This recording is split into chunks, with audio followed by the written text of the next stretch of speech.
Hello and welcome to Learning About the Roman Liturgy. I'm your host, Louis Tofari of Romanitas Press. So continuing our liturgical object series, I have with me today Stephen O'Mara, who I've had for a long time been meaning to interview, and we're finally connecting here. Stephen O'Mara runs O'Mara Sterling, and he's in a very interesting occupation of a goldsmith, silversmith, and liturgical artisan. So, hello, Stephen. How are you doing today? Great. How are you today? Great. So, where are you located at? Well, I have two studios, one in Phoenix, Arizona, and one in Dallas, Texas, Oh, near great. the airport. So you hop between both places. Right. I have different setups in different places. I have a lot of my machinery in Phoenix and uh, metal spinning and casting facilities there. And then I have a small studio in Dallas where I do a lot of the designing and some of the painting and other artwork, sculpture. Great. So, why don't you describe to our listeners here kind of the work that you do? Well, I'm primarily trained originally as a silversmith and a sculptor and goldsmith. And the work that I do ecclesiastically is um, I make all varieties of churchware, including chalices, tabernacles, candlesticks, baptismal fonts, anything that would be pertinent to the traditional Catholic Church. And then also I do a number of sculptures with the same context, uh, such as a crucifix or patron saints of churches and Stations of the Cross. Just completed uh, actually I just made the frames, the tabernacle frames for a complete set of Stations of the Cross. Very, very good. So, and from what I gather, you work in gold as a goldsmith, silver as a silversmith, but you also work in other materials too. Correct. I work in bronze. I have a full bronze foundry, and as well as we cast things in silver and gold, up to a gallon of silver and gold. Wow. And then also I've done a bit of woodworking in terms of hand carved. Um, oh, Nothing really very large, but mostly, again, decorative items for the church, candle stands and, votive candles stands and things of that nature. Okay.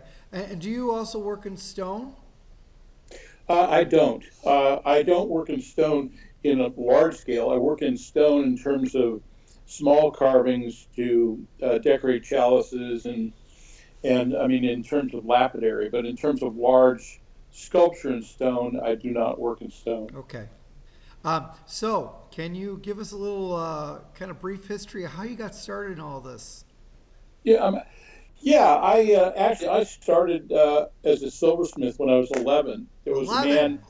Yes, sir. I started in Denver, Colorado, and but prior to that, we knew a guy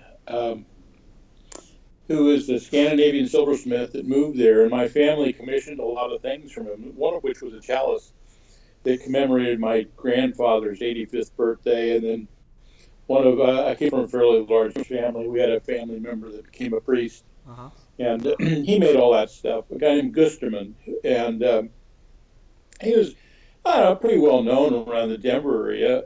Had a couple of shops in Larimer Square and up in the mountains, and we spent so much time over there commissioning things. As I was really inspired as a child by his skill, and then there was a guy. I went to a camp in Colorado in the summertime, and that's really when I was 11. That's when I got the most exposure. There was a guy who used to come up from Phoenix to beat the heat, and I spent about 3 months with him when I was 11, learning really the fundamentals of silversmithing. And so I've actually done it. I've had a little silversmith shop in my bedroom since I was about 11 or 12. And so made things for friends and family, kind of forced into it really because everybody said, well, you know how to make stuff, so Yes. What would you make me one of these? do you have any other formal educational background in doing any of this? Well, yeah, actually, I studied sculpture primarily under, there was a pretty well-known portrait artist, um, and her name was Helen Crosby, and I studied with her, about 10 years as a child. And then I had a brief exposure to a man named George Carlson, who's a pretty well-known sculptor in the U.S., a Western art, bronze art sculptor. Okay. And then took some painting from another company. So mostly it's one-on-one in terms of my art career. And then I was very fortunate to meet one of the spinners, metal smithing spinners for one of the early American silversmith companies, and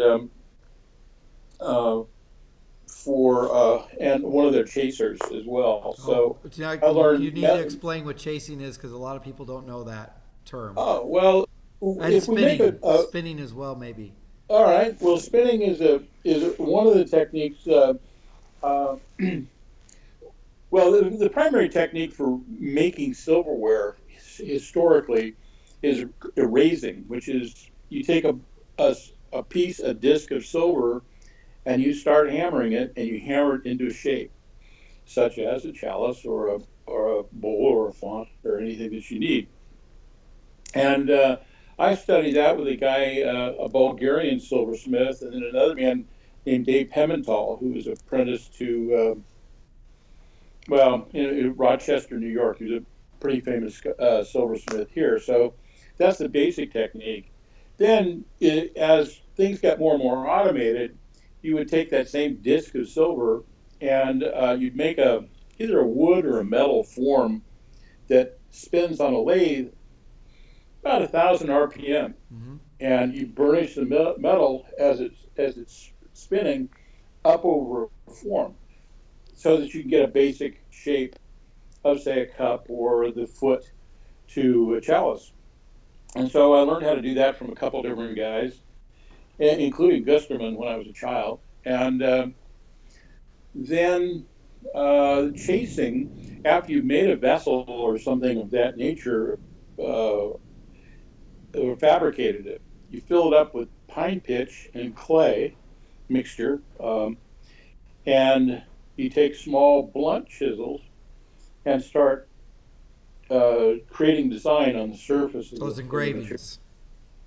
Yeah, but engraving, I've learned that too. But engraving is a bit of it's actually using small, fine steel knives to cut the surface. This is actually to sculpt the surface against a soft ground. And so chasing is when you create the lines, and then repoussé is taking those lines that you created and making a sculptural effect where they actually stick three-dimensionally above the surface of the metal. Right. So I've made a study of it all my life. So I guess, and there's nowhere in the U.S. really to go to school for such things. So everything I've learned from other artists and artisans. There's no such thing anymore as a silversmithing school. Well, there are a couple, Revere in San Francisco, and that sort of thing, but they don't have the same scale as they did, say, 100 years ago, or even 50 years ago. When I was a child, there was a silversmith in virtually every town, and now they're very hard to find. And if I understand correctly, in the older days, you had Rogers and Gorman and those kind of guys, and they would actually hire you as apprentice, teach you to trade from the trade up, and then that's how the trades are being learned at that time, because they didn't have vocational schools for this kind of work. Exactly, and the guys I learned from, mostly the silversmithing trade in America. Really. Tiffany, New York was kind of a center, but outside of New York, the real center was in Providence, Rhode Island, and in Massachusetts. And so Gorham and Lunt and a lot of those silversmithing companies, other than Tiffany, had their factories there. And they literally would take you out of high school, bring you in, And the guys I learned from were there 40 years. Mm-hmm. Occasionally they would, in the turn of the century, because there was such a shortage of them in the U.S., they actually imported them Right. from Europe. So, for instance, Kirk and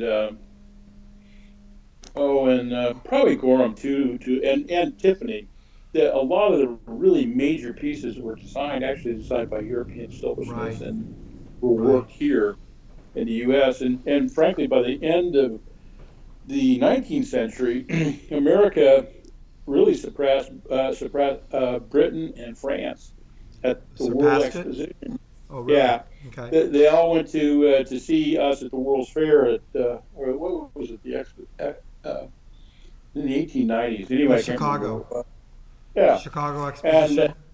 right, and all the British and French and Italian silversmiths said you can't compete with the Wow. U.S. one. Wow. And But that, unfortunately, and most of that's gone today, from what I understand. Like, because even groups it's like Benziger Brothers dried up. They were the Catholic right. ones. Um, There's a family named Hammer. yeah, Um, I up know them. they Adrian Hamers. exactly. They still do quite a lot of repairs and things like Yeah. that, but I don't know how much actual fabrication. The two main ones that supply the U.S. Are Granda and Yes. Molina are the big catalog names, and but again, they're mostly made in Europe, Right. and many of them they don't shy away from custom work, but they don't specialize in custom I work see. either. Right. And Well, that's what kind of sets me apart is that everything I make, for the most part, is designed and made for a specific individual or church. great. Okay. So we're going to take a brief break here. All right. Okay. And we're going to come back. We're going to continue discussing with Stephen O'Mara here. We're going to talk about his inspiration behind his sacred art. Wow. We're just gonna have a little break here. This is Mike. This is where you're gonna Cool. put the music in. Okay. I'll get back to that later. All right. I'm gonna reintroduce us and get us going again. All right.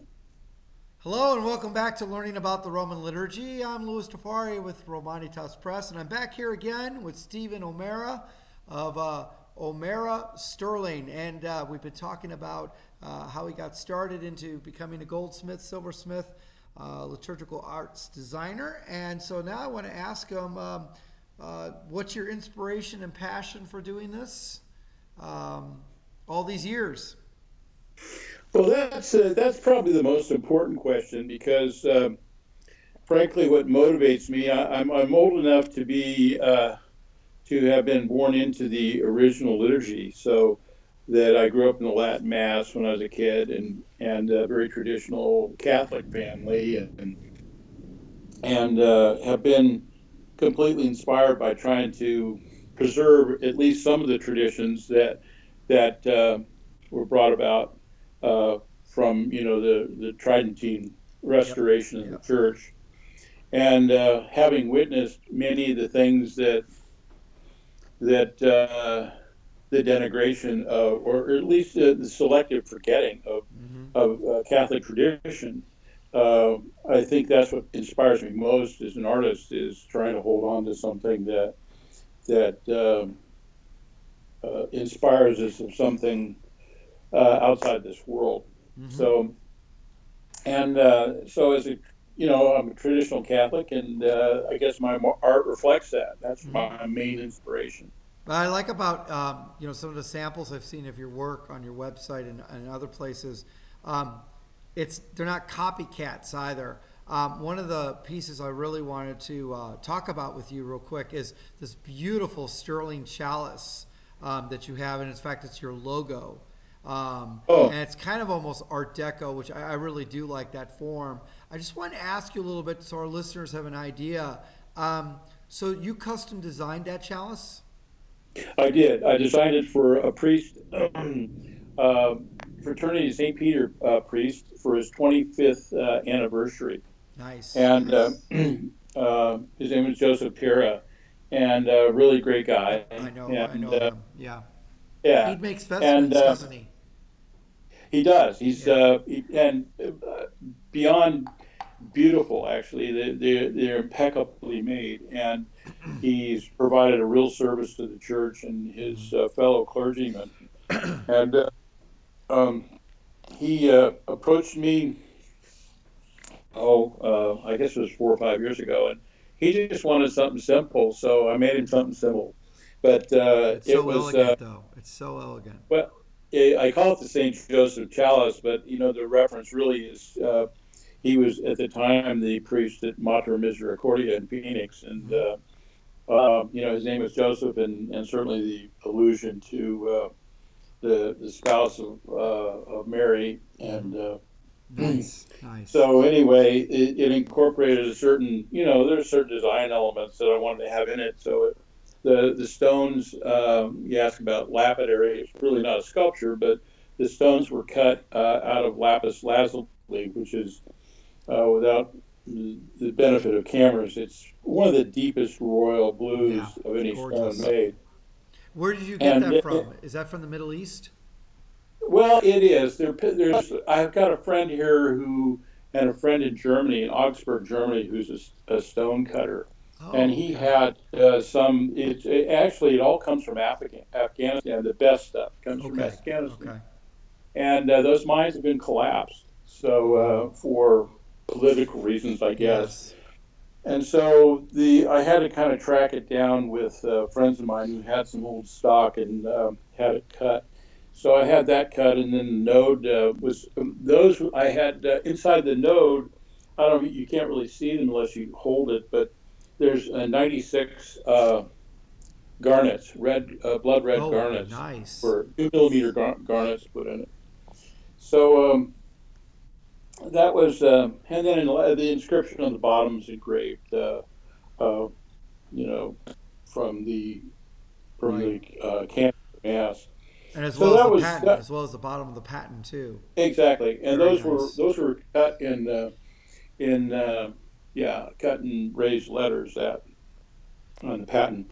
And then I made another one for a church in Phoenix. Another guy, a Dutch priest, who was kind of an interesting story. Also, Father Hans Rook. The pastor of St. Clair, and his parishioners gathered together among them um, bits and pieces of gold and silver that were items important to their family. So they Oh, gave okay. me wedding rings and engagement rings, and uh, we published a little book about the stories of all the gold and silver that was donated. All And they right. found me because they couldn't find, at the time, they couldn't find anybody to refine their gold I and turn it see. into a chalice. Everybody Right. else wanted to, put it in a melting pot and give them credit for it and give them fresh gold. I Well, the see. I see. sentiment of it is that it was the material of the parishioners that Right. donated the gold. And so I made it. There's only, I don't know, there's very few of them. The Pope has a couple of them. There was one made in France, I think, for Saint Denis, but there are very few solid gold chalices in the world. And so Yes. it's solid 14 karat gold. Wow. And so I call that the Chalice of the Faithful. It has the silver was from his parishioners, and it has some medallions of the Lamb of God and crucifixes, and again the same sort. This is Yes. three-dimensional raised letters and lapis in the note. I try to Neat. incorporate references to the Holy Family as much as possible into the I see. and to the Passion into each piece. So, Because Stephen, art, yeah. I was going to ask you, how long did it take to make these chalices, roughly speaking? Well, one of them took because again, I have to engineer each piece. It's not Right. like I have a mold of everything, so I have to Right. actually carve the piece, make the silverware, Right. cast them, mold them, etc. Cut the stone. So Father Terrace took, I don't know, from November to about April, I guess, and so that's what almost 5 months roughly. Okay. And it just depends on how elaborate. That was pretty elaborate. The stone setting, I had a lot of stones to cut and set I too. see. So So that was more of it, an elaborate chalice. yeah, but I can do them. It takes anywhere from 3 weeks to a year, depending on how elaborate Sure, the sure. And is really. the other thing is, can I ask how much did the St. Joseph Chalice actually cost in materials? Well, they cost that one cost $10,000. Okay, So that's kind but of that's a very this, nice chalice, and in fact, that's kind of a tip. If you were to go up to Adrian Hamer's, you're going to be right, paying around that much, anyways, for a high right, quality chalice. Absolutely. right. And our prices run between 5 and 25,000 roughly. Right, And that's if you go to Granda or Adrian Hammers, and unless you right, go into the used market, which again I don't know, there seem to be a lot of things that are resold, which I'm not right. sure how that fits in with the church tradition or not, but you see them on eBay and such things. Yeah, So that's unfortunately kind of part of the crisis because that didn't normally typically happen in that fashion.